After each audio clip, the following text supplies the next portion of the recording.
wa kwanza wa huo mto uliitwa Pishon, mfereji wa pili uliitwa Gihon, mfereji wa tatu uliitwa Hidekeli na mfereji wa nne uliitwa Frati.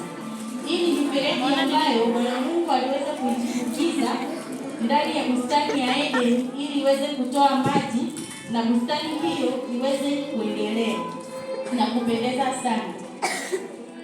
Lakini baada ya hapo Bwana Mungu akamwambia Adamu, si vyema ya kwamba uweze kukaa peke yako ndani ya bustani ya Edeni, hivyo nitakufanyia msaidizi ambaye nitakaa naye ndani ya bustani ya Edeni na kuweza kufanikisha yale yote nitakayokuamuru. Lakini kabla ya hapo Bwana Mungu, kumbuka, alimpa Adamu masharti ya kwamba bustani niliyoitengeneza, bustani ya Edeni, matunda ya mti wote waweza kula, isipokuwa mti ulio katikati ya bustani ya Edeni usile. Siku utakayokula hakika utakufa.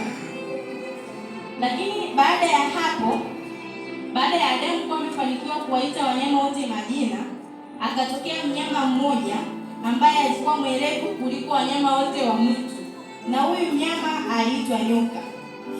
Nyoka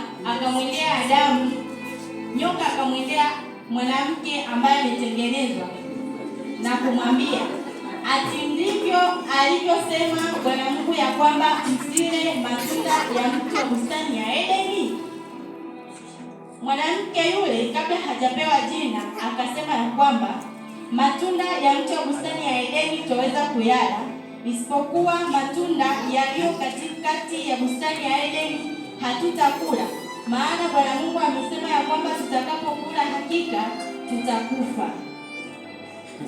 Lakini nyoka, kwa sababu alikuwa mwerevu kuliko wanyama wote wa mwitu, akamwambia mwanamke, Bwana Mungu anajua ya kuwa siku mtakayokula matunda hayo ya mti wa bustani ya Edeni mtafunguliwa macho, lakini pia mtamfanana naye, lakini pia mtaweza kutambua mema na mabaya. Hivyo kwa sababu ule mti uliokuwa katikati, mwanamke akaona ya kwamba wafaa sana kwa chakula, lakini pia kwa kutamani. Hivyo yule mwanamke akaenda akachuma tunda lililokuwa la mti wa ujuzi wa mema na mabaya, akala. Na baada ya kulila lile tunda, akaona si vyema sana ampatie na mume wake ambaye aliitwa Adam.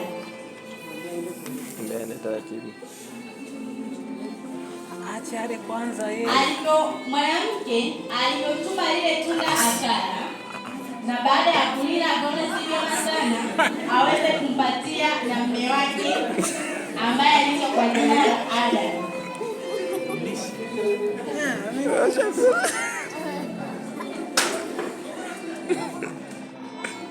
Baada ya hapo wakajikuta wapo uchi. Kwa nini? Kwa sababu wamekula matunda ya mti wa ujuzi wa mema na mabaya. Hivyo wakaamua kukimbia kutoka katika bustani ya Edeni na kwenda kujitafutia majani ili waweze kujificha. Wakashona